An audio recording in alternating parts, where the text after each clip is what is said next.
Now we discuss the very important question, sequence and series chapter 2 exercise 2.2 जो MDU 2013 के अंदर exam में आया हुआ क्वेश्चन है, जिसपे हम लगाते हैं स्क्विज प्रिंसिपल। स्क्विज प्रिंसिपल क्या होता है कि AN, BN और CN तीन सीक्वेंस अपने पास, ठीक है। AN की लिमिट मान लेते हैं L है और BN की लिमिट क्या है, वो भी क्या है, L1 है, ठीक है। तो जो आपके पास यदि BN, AN और CN के बीच में लाई करती है, तो जो आपके पास BN सीक्वेंस है उसकी लिमिट भी क्या आती है, L1 आती है आपके पास। Meaning this is the squeeze principal.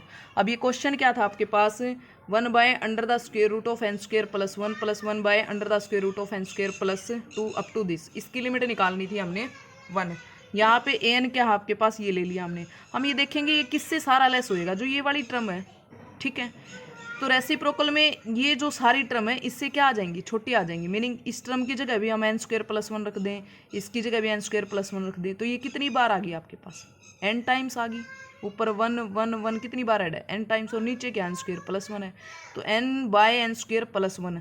आपकी जो AN सीक्वेंस है वो इससे लेस आ गई आपके पास, ठीक है। और ग्रेटर किससे आ गई आपके पास, जो आपके पास ये लास्ट वाली टर्म है, इससे सारी टर्म क्या हो जाएंगी, AN की बड़ी हो जाएंगी। मीनिंग ये कितनी बार ऐड आपके पास, n टाइम्स ऐड है, तो n/√(n² + n। इससे तो AN आपका बड़ा हो गया और इससे AN क्या हो गया, छोटा हो गया। यहाँ से n कॉमन ले लो, नीचे से लिया n कॉमन, यहाँ बच गया 1 + 1/n और ऊपर n था और नीचे ये कॉमन लिया तो कैंसिल हो गया। यहाँ पे भी हमने n कॉमन लिया बट यहाँ पे n नहीं है, तो ये 1/n² बचेगा। अब बोथ साइड लिमिट लगा दी हमने, limit n tends to infinity, तो लगाओगे तो ये 0 हो गया यहाँ पे, तो 1 + 0 1 1/1, तो क्या आ गया आपके पास, ये 1 बनेगा आपके पास और ये भी 1 है।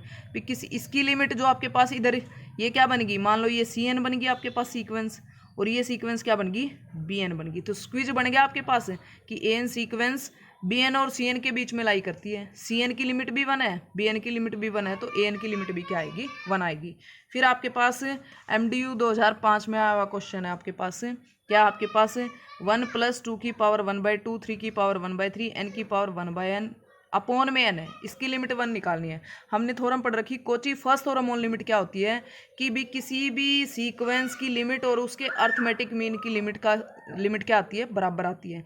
अब आपके पास ये दे रखा है, अर्थमेटिक मीन दे रखा है, तो इसकी सीक्वेंस क्या बनेगी, AN तो क्या बनेगी, n^1/n बनेगी, ठीक है ना, n^1/n आपके पास। तो इसकी लिमिट सोल्व करने के लिए हम इसको सम y के इक्वल मानेंगे, taking log on both side, तो log y बन गया, इधर क्या बनेगा 1/n log of n। Limit लगाओगे infinity form, L hospital rule लगाएंगे तो क्या आ जाएगी, इसकी लिमिट 0 आ जाएगी आपके पास, ठीक है।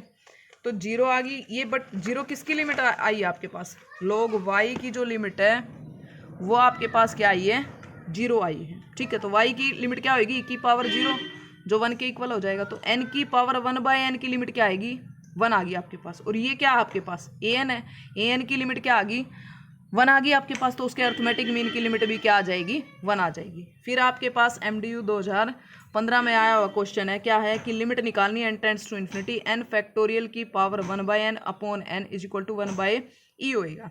देखो ये क्वेश्चन किस बेस पे है कि Kochi second theorem on limit क्या कहती है कि AN की 1/n की लिमिट और AN + 1 अपॉन AN की जो लिमिट होएगी, limit n tends to infinity, limit n tends to infinity, ये हमारी होती है Cauchy second theorem on limit.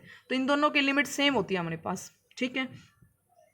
तो इन दोनों की लिमिट सेम है, तो हमें ये देखना है कि ये पूरा क्या आपके पास है, ये वैसा तो दिख नहीं रहा है n⁻⁴ 1/n है। हम क्या करें, यदि इस n की भी n पावर करके टोटल की 1/n लिख सकते हैं, हम इसको लिखेंगे, क्योंकि जब ये आएगी तो ये बाहर निकलेगा, तो n बाहर निकलेगा इसका, तो इसको इसकी पावर के अंदर ले जाने के लिए n की n लिख दिया।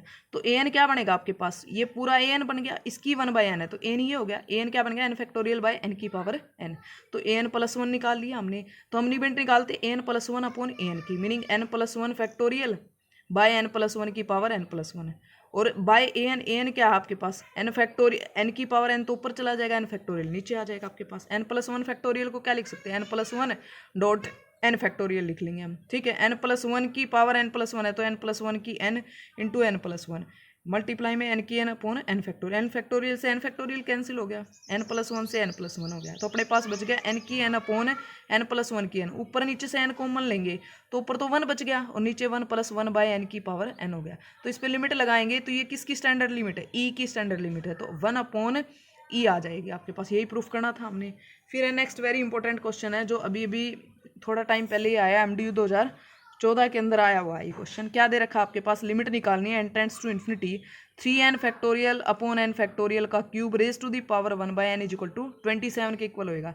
आपके पास देखो यहाँ पे भी Kochi second theorem on limit लगाएंगे क्योंकि an की पावर 1 बाय एन है ना आपके पास, तो an क्या है 3n factorial upon n factorial का क्यूब, तो an प्लस वन क्या होगा 3n प्लस 3 का factorial upon n plus one factorial का क्यूब हो जाएगा। तो हमें क्या निकालना है, an plus one upon an plus one की वैल्यू ये है आपके पास upon an meaning n factorial cube ऊपर आ गया, नीचे 3n फैक्टोरियल।